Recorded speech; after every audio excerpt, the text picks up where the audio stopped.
Yeah, I mean, we have our Zulip chat where we can talk with each other. So I really envisioned this as a chance for us to take questions. And, we all have different answers, right? Like, what setup do you use? And you're going to get multiple different answers. If Stacy Bolts is in here and she wants to come on camera, feel free, Stacy. Anyone else who has been breeding, who has given it science, art, I don't know, Christine. Um, take your pick. Some days it's one, some days it's the other. Definitely both. Yeah, yeah. I mean, are art and science really that different? I don't know. But I saw it as really informal, so informal that I'm late. Sorry about that. I was bidding on the rug for Mike, and I lost track of the time. But I have the highest bid now. Yay! So the first question I see is Randy is asking, what are the biggest pros and cons of breeding? So I'll start. I think I'm the newest. So I started last year. August 2nd was my first attempt. So the pros,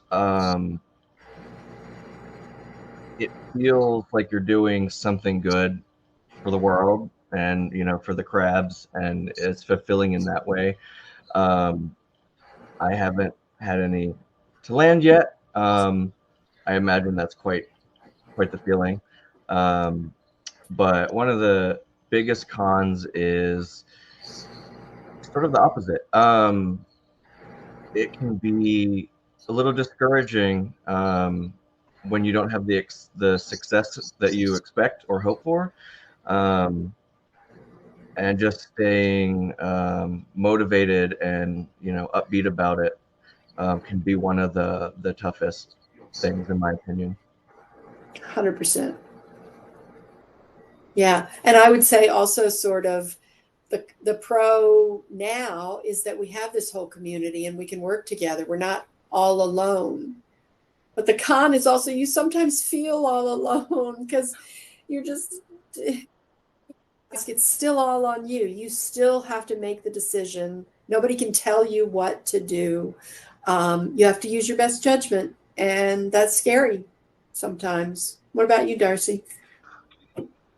Yeah, Kelsey just nailed that too. Yeah, it's great to have such a big community, a lot of supporters, and I don't think any of them would want us to feel that way, but sometimes we do feel like we've let down the community because we bring them along on the journey with us, whether it's through, the Facebook group or, YouTube videos and whatever. But sometimes it is really hard to be like, well, here we are again. I didn't get any land. And so that's a really hard part of it. The pro, I think Keith is right on. Like, we're just like you've said, Mary, like we're pioneers, going in a direction nobody's gone before. Like it's complete unknown. And that's why I like the art of breeding hermit crabs instead of science, because we don't actually have the science of it down yet. It really is still an art because every attempt we're still learning, every species, there's a lot to learn. We learned that even the makeup of your tap water makes a huge difference. Even though we can do everything you were doing, almost to the T without you actually being here doing it, and we were still like, having a lot of losses, and we couldn't explain it. And lo and behold, it's just the tap water, right? So once we made that change, we had a huge difference. Even though we didn't get any to land in those first couple ones after we changed our water, but we got a whole lot further, and it eventually led to us having some success. So yeah, I think it really is still an art trying to figure out the difference in pattern of weather and the times of year. Some of our crabs are spawning at different times during the year. That plays a role in trying to keep the temperatures in our crab rooms and in the tanks. And like, there's so many parameters. The humidity in the air plays a role, like all the salinity in your water, like things can change like on a dime. So it's not quite a science yet. Do we want it to be eventually? Of course, because that's when we'll really start to see a lot of success.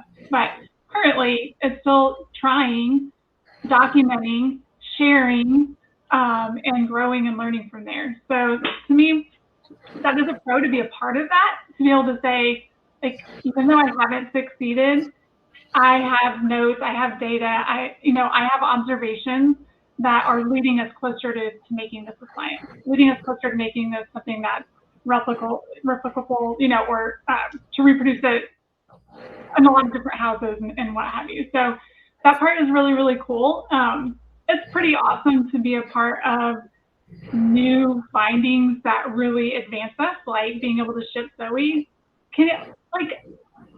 I see that in my Facebook feed, the day that we announced that happened with Kelsey. And like, man, that was like not even that long ago. And look at where we are now because of that one thing that we were just like, well, let's try it, guys. Like, what could happen? And it's not a necessity, truly, because I had been breeding for months. I was exhausted. I'm like, these crabs won't stop. Every other day I wake up, and you too, you're like,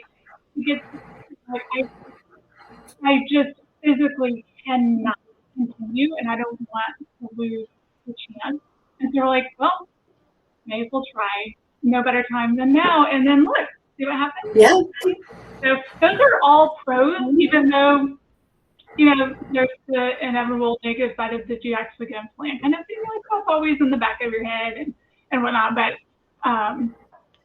Mary's really good about pointing out those positives, and even in the midst of what we would consider a failed attempt, it's not a truly failed attempt if we learned something from it. It was worth the time and the effort because we're advancing our knowledge. So. Yeah, you use that word pioneers. A lot of pioneers died settling. I'm not saying us, but like the losses of the Zoe. Yep. Yeah. You're trying something new. You're gonna lose them. Yep. And Darcy, your point about it still kind of being an art leads into the next couple questions about what methods work the best. I don't know that we have a good answer for that yet. So we know there are multiple methods that people have used successfully that don't work for other people. Some things that worked one year don't work the next. So I think it comes down to what method you're comfortable with, what method you can maintain and keep up with, I think is the biggest thing. And try something new. There's still so much we don't know, a lot of variables, like Darcy was saying. Not sure what the answers to all of those are, not sure which ones matter, which ones don't. It's still very early stages. So we have some starting points from some of our successful breeders. But yeah, there's no right answer at this point, honestly. And even if you think I was like, I'm doing this filtered Kreisel, this is going to be the answer.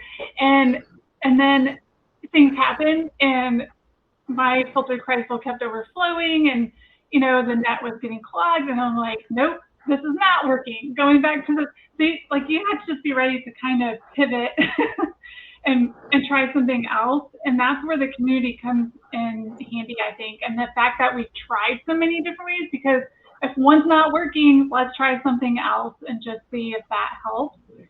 But yeah, I think a lot is just your own individual situation, the amount of money that you have that you're willing to invest, your time, and that sort of thing. So.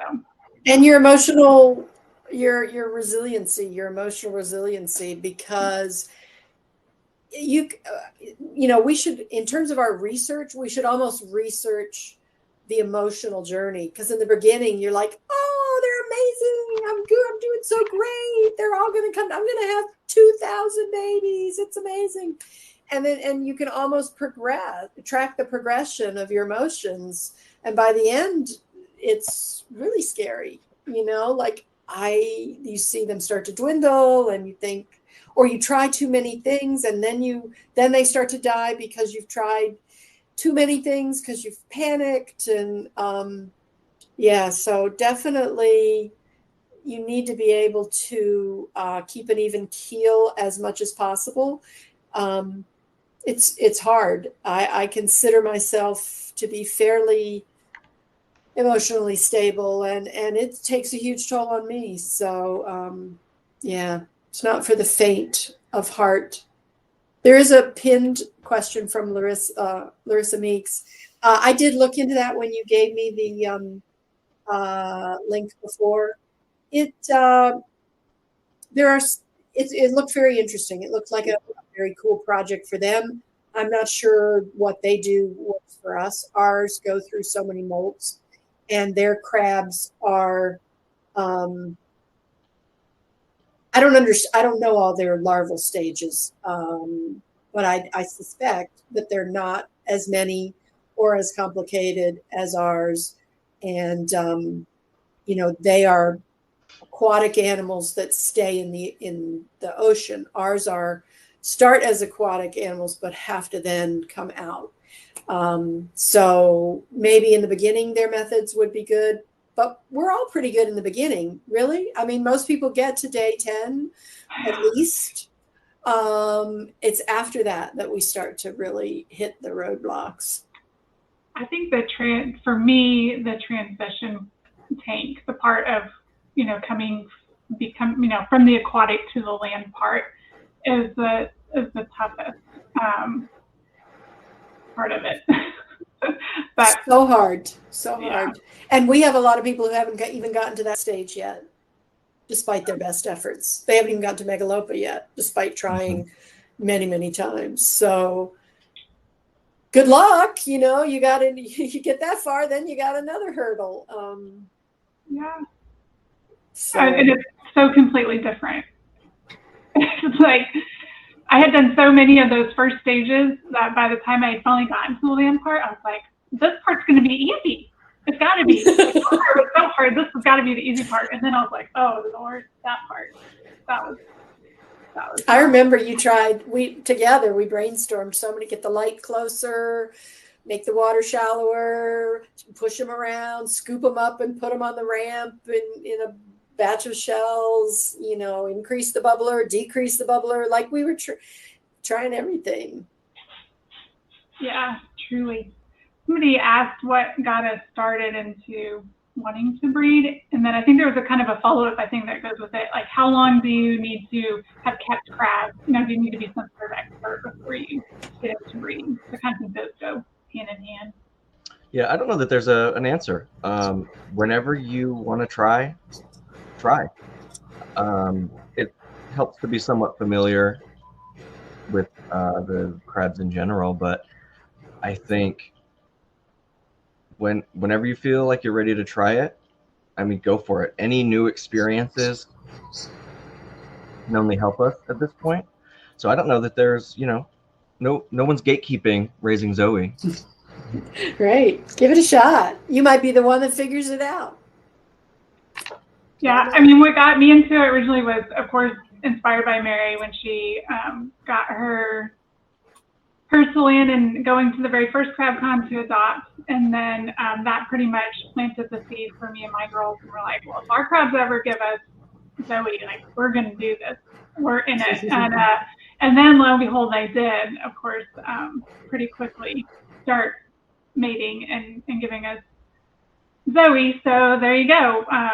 We had kind of committed to it. If our crabs were happy enough to mate and breed and actually, drop the babies in the smaller pool, that we would give it our best. So that's kind of what got us started. I don't think you have to be an expert. I really don't. In fact, I feel like if you have time, that's probably the biggest, I think. 100%. It takes time. Yeah. So if you happen to have a career or you're retired, you stay home, whatever, that you have the time, then try it. Time and desire. Those are the two things, I think. With Hermit House, we now have tools like not necessarily a startup kit. Hunter, I think, asked about that, but there's a lot of pieces like the feeding packs that you can purchase through Hermit House, which goes right back to Hermit House and supporting it. It's great fundraiser. but it also gives you all the foods that you would need for an affordable price. You have to go and invest in a whole bunch of them. You can really create a Kreisel pretty inexpensively, or you can choose to do some of the other methods that are even more, cost effective. So there's a lot of ways to get started, but desire and time, I think, are the two that you have to have, I think, enough of. And now with being able to ship Zoe, your crabs don't even have to be mating and spawning. People don't even realize how magical that is. Remember how many nights we stayed up with a flashlight? Are you gonna do it? Is this good water? Look, try this one. Like I moved a bed up into my crab room and checked all night long and like tried to So you can get them delivered to your door, ready to go. That is incredible. And it's already like, I guess I'll get some Zoe. Really, the other really nice thing too is it relieves some of the strain on the current breeders. So, for me, I was so exhausted. I was getting, huge spawns. I had every Kreisel filled. At one time, I think I had my 2 double Kreisels and a single Kreisel. And then I think we were just leaving some in a bucket, like, let's see what happens with these guys. I'm full, right? So, and then still more spawns. So, and if we can separate, and this is what we're doing, I think, Mary, correct me if I'm wrong, but like we're taking a huge spawn and maybe sending, 500 to this person, person that wants to give it a try, 500 here, which helps, first of all, to diversify the attempts. We have more people trying with this one spawn, but also 10,001 Kreisel or a double Kreisel is a lot. It's a lot more water changes and all of that. Whereas if you had a smaller amount, which I think we really learned with the Lilas, I feel like, smaller, it's so much easier to maintain water quality and that sort of thing, and the time commitment to all of that. Absolutely. Yeah, so that it really does help. Like I said, if you have the desire and the time available, like try it out. Sign up for a membership at Hermit House. That's how you can get started. You can get into Zulip chat to start learning. Like that'd be the next thing. Start reading, learning, gathering your supplies, figuring out which method you want to use. And then when those spawns start coming, because we're getting real close to breeding season, when they start coming, you can be like, I'm ready. Send me, 500 or whatever. Yeah. Yeah, we actually have, in the Zulip chat, we have different threads, like building a Kreisel, and everyone shares what they've done and the different ones they've tried. And to date, if you look at the numbers, this doesn't account for the methods, but the 20-gallon long side by side with 2 cut plastic water bottles has been the most effective. Darcy used it for her most effective spawn. I used it when I got 700 plus to land. It's a lot of work, but it's simple. It's cheap. It's $20 plus 2 water bottles, right? And silicone them in. We left the bottoms intact so that you didn't have to cut that and silicone that. It kept the integrity. So, or maybe this guy will be the winner, this new one, maybe that's the way to go. But we'll just keep trying and experimenting.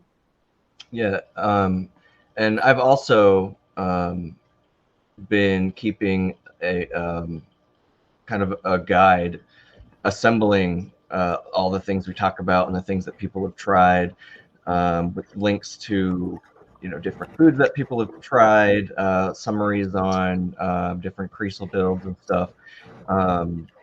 It's very rough draft because there's a lot of discussions. We troubleshoot and all of that. So tried to pull it all together into a more concise form. I don't know that it's ready for prime time, but I'm happy to share it. It's always an ongoing project, but it's a good place to start. It's very much a guidelines, very loose guidelines.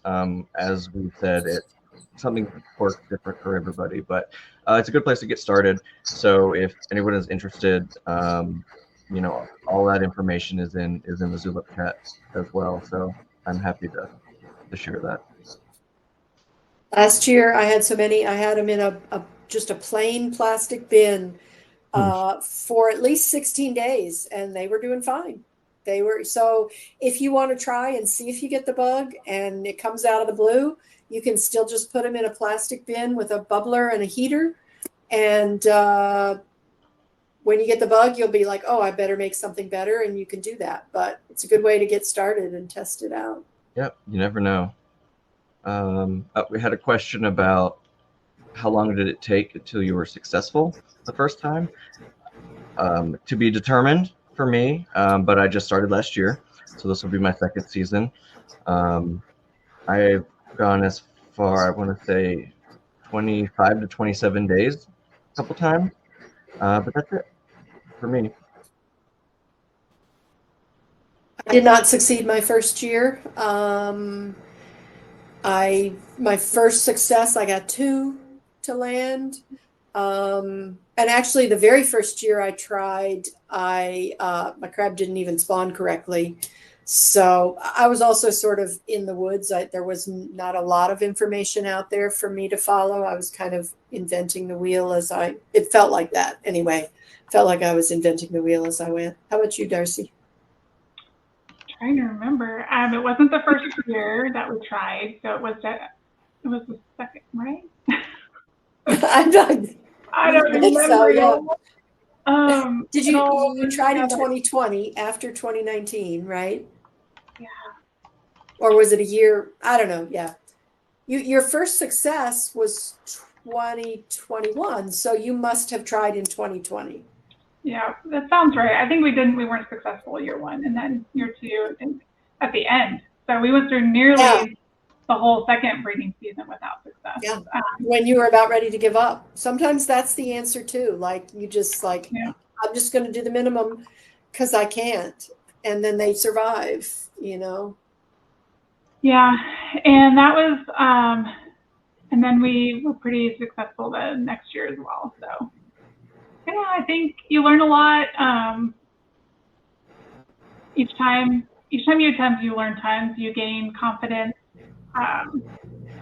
You can pivot easier, I think, when things are thrown your way. You're like, what is this? You just know a little bit more what's happening. You can preempt it instead of, try to fix it after the fact and that sort of thing. So it just takes practice. You just have to keep giving it a try and find what's working for you. Yeah, like anything, you get more familiar, more comfortable. Like I mix saltwater temperature by hand now, and human skin is very good at, judging temperature. And if they look a little stressed, I'll test it then. But I have a mark in my bucket. This is 2 gallons. I know where to put it, roughly. If I measured it and it's a little saline, I'll make it a little higher. Like I'm pretty free and loose now. I don't think that's why I'm not having issues. Why I am having issues, because they're getting all the way to Megalopa. So I don't think my free and looseness is the problem. But yeah, I mean, you just get more familiar. You understand them, like with our adult crabs, right? When they're acting differently, when they're stressed or when they're having problems. So I think shells is a huge obstacle. Even though we now have found, I think, a lot of good types of shells to use, and we understand how small they need to be. For me, I think with the little white whelks that they tend to like at that first transition out of the water, they're so delicate. And I'm wondering if this is part of maybe what's going on with you, Mary. Like, I don't know that we can reuse them. And we do, like after they molt, I sift, and you do this, we sift through the sand because those are so precious, those first little whelks. And we find them, and then we do the whole shake method to clean them, and we dry them and prep them for the next year or the next spawn or what have you. I think potentially, like at some point, they're too thin, or there's a hole somehow that we don't even know about, and like we may not be able to reuse them. And I think because having like 900 megalopa and then only getting 35 to land, I just think there weren't enough usable shells, even though they had like thousands. so many thousands of shells. I just think for whatever reason they weren't. Yeah, and they're almost this batch. I think every single one took a different shell, a different style of shell. I only had one take a whelk. I had two take the pink Melissa that was also popular.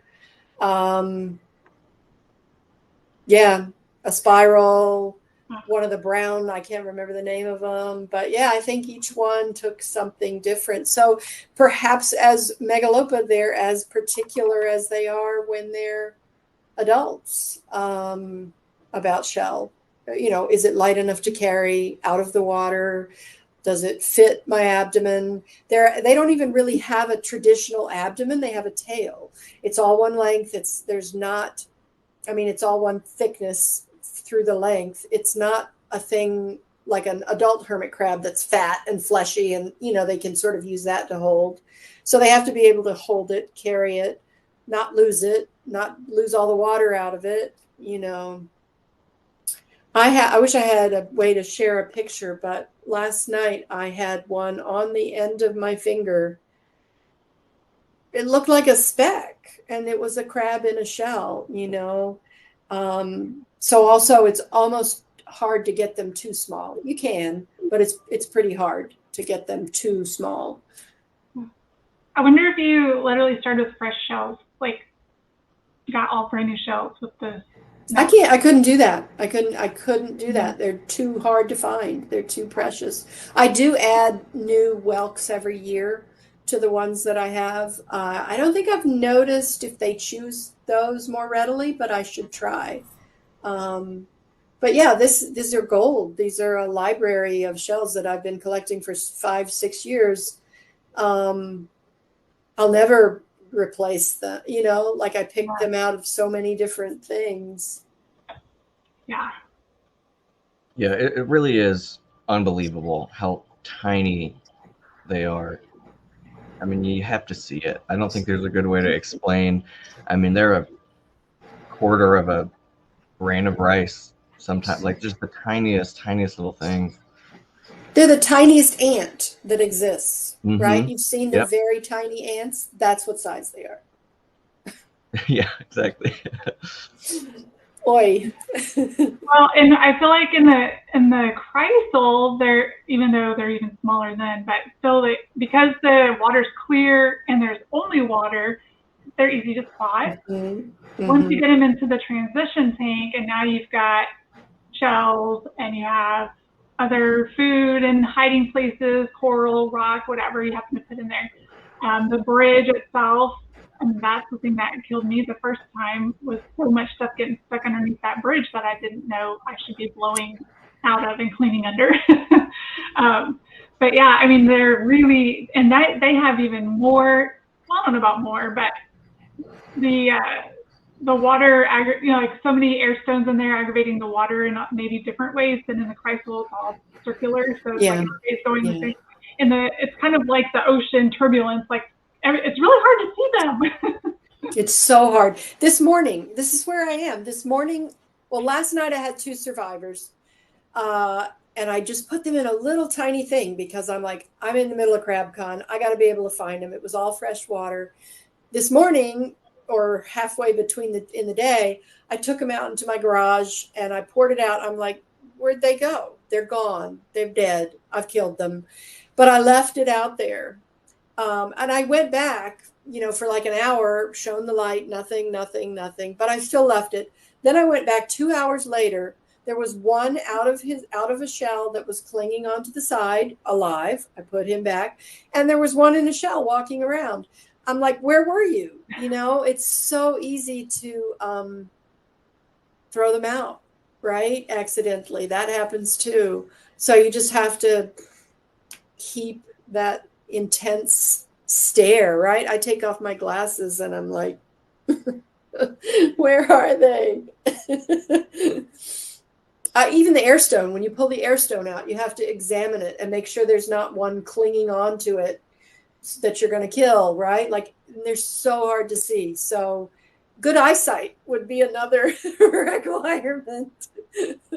I'm afraid to get LASIK because then I won't be able to see close up. I'm nearsighted and I can take my glasses off and do what I need to. Anyway.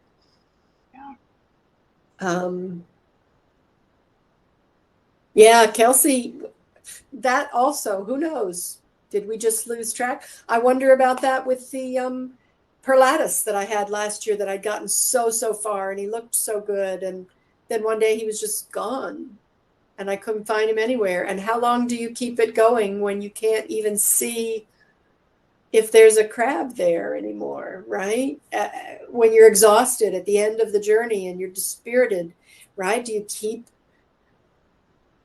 That's a hard one. When do you let go? When do you decide you failed, or keep hoping and waiting? We don't know, Tanya, how many live from a spawn in the wild. They're in the open ocean. We have no idea. The crabs mass spawn. Like, I don't know that I can make the camera see it, but these little grains of sand, those are the larval whelk shells. Yeah, they're just tiny little things. That's probably what, 300 or 500? Yeah, probably. I mean, little. So that's fragile. As frustrated as we are, that's also what's incredibly magical about them. Right, Darcy? Like these perfect, minute little creatures. Oh, speak to that for me, if you would.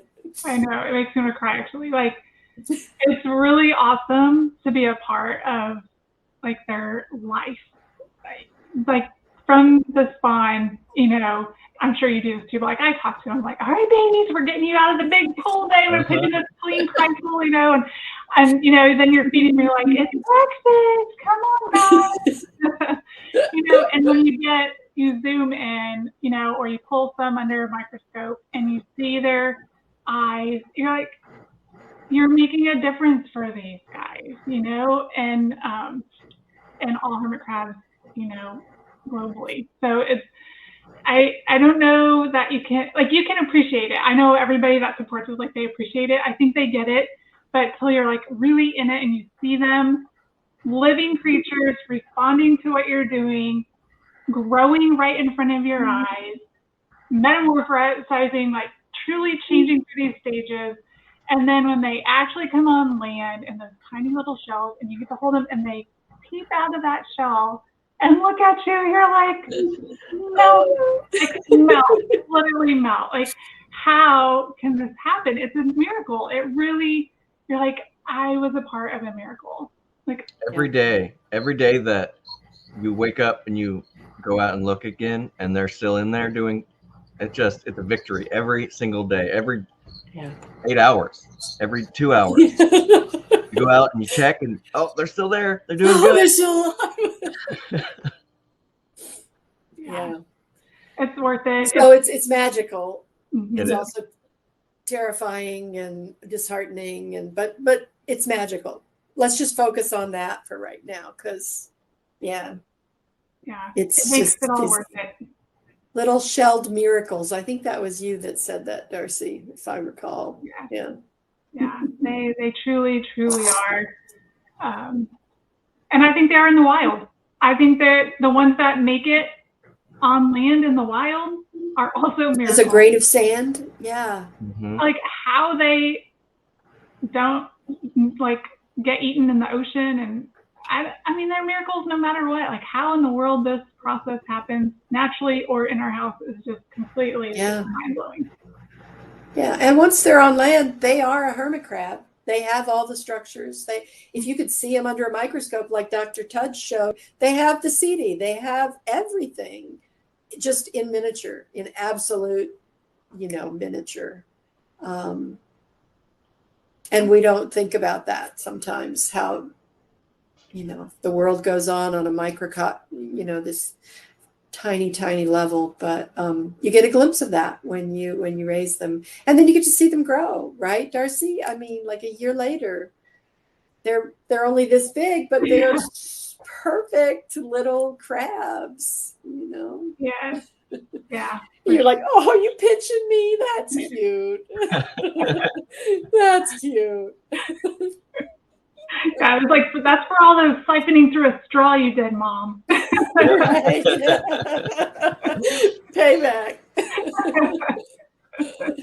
You didn't warn me about that big water slide. Sorry, guys. Sorry. Me too, Kelsey. Like every time I'm on a beach, I'm like thinking about what must be down there, you know? Yeah. Jessica asks, what is more stressful, the water changes while they're still in water or the process of them coming to land? Yes. Yeah. Yes, it's all Stressful in whatever different you're ways. in is the most stressful phase, Mm-hmm. right? Maybe not the first 5 days, but after that. We do know what age they reach sexual maturity, Corey, because we have now 5-year-old hermit crabs.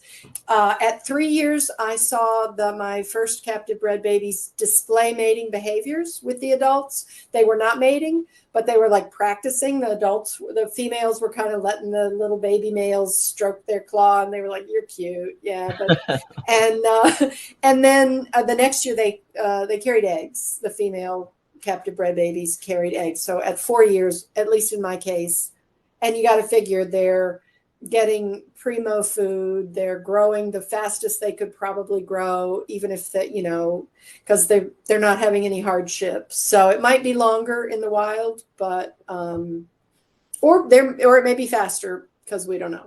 But and they grow different rates, about 4 years. too. What? They grow at different rates as well. Absolutely. So yeah. And the first ones with eggs didn't have a huge clutch. They just had a smaller proportional amount of eggs. makes sense, I think. How long on land until they're ready to go out to adopters? I think 2 years, right? 1 to 2. Darcy was able to adopt hers out at 1. Some of them are still really small at 1. I have some Lilas that are 2 years old now, and because when I adopt them out, I adopt out the bigger ones and keep bigger, right? They're not that much bigger, but so and the Ruggies right now, they're very small. They're not even a year old yet, so I will send them out to people. I only have a dozen or so. I think I had 24 maybe. But I adopt them out in pairs. And so that's what 5 or 6 people are going to get them. We're probably going to have to do a lottery for those to see who gets those, just to make it fair. You'll have to be approved first. You will have to have had captive bred babies of another species first. I always require that when there's a new species that gets to land. I don't want them to going to someone who knows nothing about babies, whose tanks may not be baby proofed, etc. But for those people, we will probably just have to do a lottery just to make it fair. Maybe we'll have Jeff spin the wheel or something.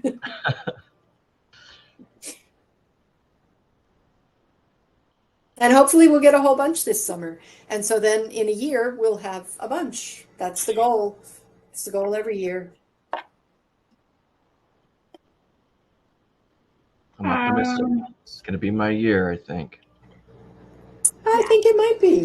I'm feeling it. Yeah. Where do you get the tiny shells?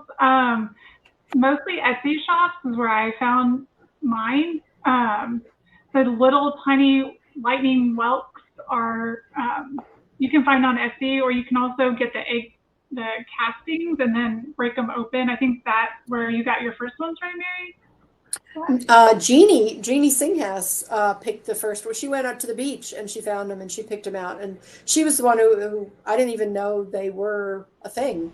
And lo and behold, they worked. I also got some from a woman in Alaska who had tried to breed. She lived by the coast and she found turbos that were just minute. She was from HCA, Shadow Hafner. She sent them to me. I said, I'll buy them. She sent them. She was super supportive. If you do a search on Etsy for sailors Valentines, that will bring up a lot of hits. Those were made by women in the Victorian era. They would take the teeniest of tiny shells and make collages for their husbands at sea. And it's been kind of a thing. So sailors, I'll type that in. Sailors Valentines will bring up a lot of hits for you.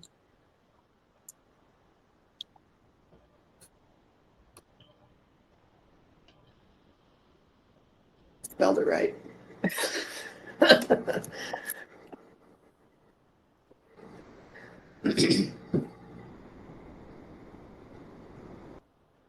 And we also don't know how long. I've had them come to land. I've had them make Megalopa as early as 16 days.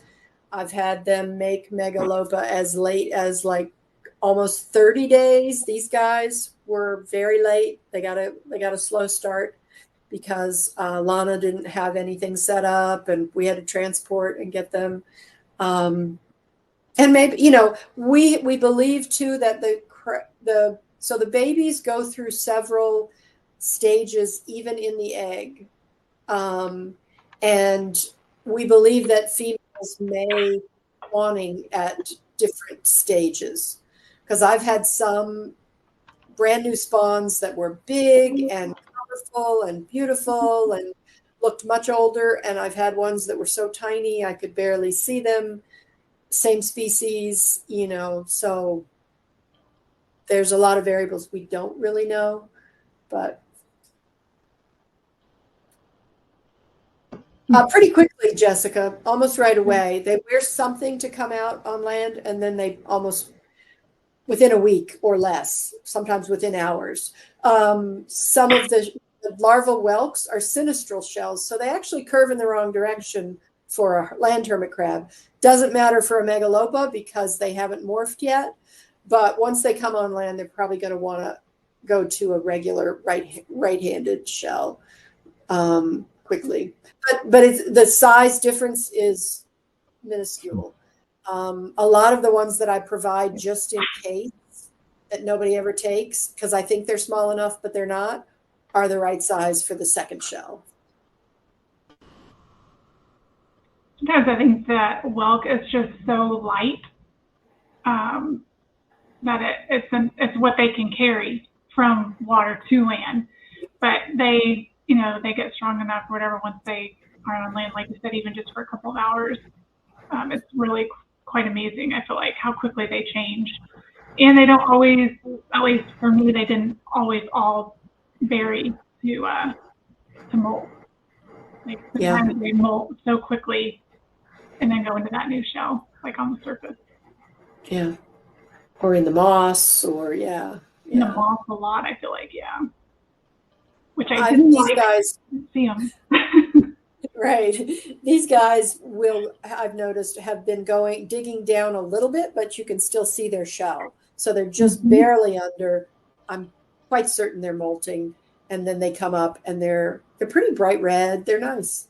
But they always eat different things. These guys really like the same pellets that I fed them in the water. I've been giving them, you know, pear and grape and apple and brine shrimp, you know, everything. And they just want that I gave them a minnow last night. I soaked it and put it in there. And so, yeah, they're individuals. Just got to go with it. Kayla, that Chrysal is very inexpensive. Shipping is more, it costs more to ship. It costs $208 to ship. So that's the real expense. It's super well made. It's awesome. We also don't know exactly how it works because we haven't used it yet. So just buyer beware. You may get it and have to adapt something. It does have a little screen, but I'm from looking at it, I think the screen is maybe too large for Zoe, and so we might have to use micron mesh. But it's a template. It's a great template. If nothing else, it'll hold them for me in a very confined, space-saving way before I ship or something. So. I thought Yeah, it was a and good expenditure. so I tentatively have a work trip to Korea next month, so Oh, maybe I can save on shipping and bring some that'd be back. awesome. Yeah, yeah. Hermit House can pay for that if you can save the shipping and bring it back. I'll Hermit have to House see will pay. where they're located, but that could be nice. Best advice for new breeders: don't be afraid to try. Don't be afraid to try something new. Don't be afraid to try something that isn't new. You know, I think just doing it is the best thing that you can do. There, we've already learned different ways work. Uh, so new perspectives, new ideas, that's what we need. So if you feel up for it, give it a go. That's my advice. Absolutely. It's good advice. My advice is don't let fear keep you away. Don't the fear of failure or something like that. Just try. You just try. Yeah. I agree with Darcy. I didn't have anything to live up to when I first tried it. It was like wide open. I didn't have any pressure. I think people feel a lot more pressure now, perhaps because someone has succeeded. But I feel the same pressure. I can't even live up to my own previous success, right? So we need beginner's mind. That's what we need. That expression of just, anything could happen. Anything could work. Let's try. Do the All adults right. mate and lay eggs once a year in captivity? So we've seen, I think, up to three so far, three spawns. I think so. Um, Mine do too, pretty reliably. and so for the purple pinchers, it does seem to uh, be end of summer, early fall. But the other, it's the opposite. I think, was it early spring or winter for the Aussies? So I think it depends on species and where their natural original home environment is when their spawn time is. Another thing we don't know 100% for sure, but I think that's the answer I would give too. And but if they spend enough time in a different region or something, would they slightly shift? I don't know. But we are collecting data, and we'll see what we learn from it. Yeah. Thank you both for coming in. Thank you. Keith's got another session to get to. Dudes with crabs. Awesome. Love it. All right. We'll keep fighting the good fight. Look forward to seeing more Bye, of you everybody. breeders this year.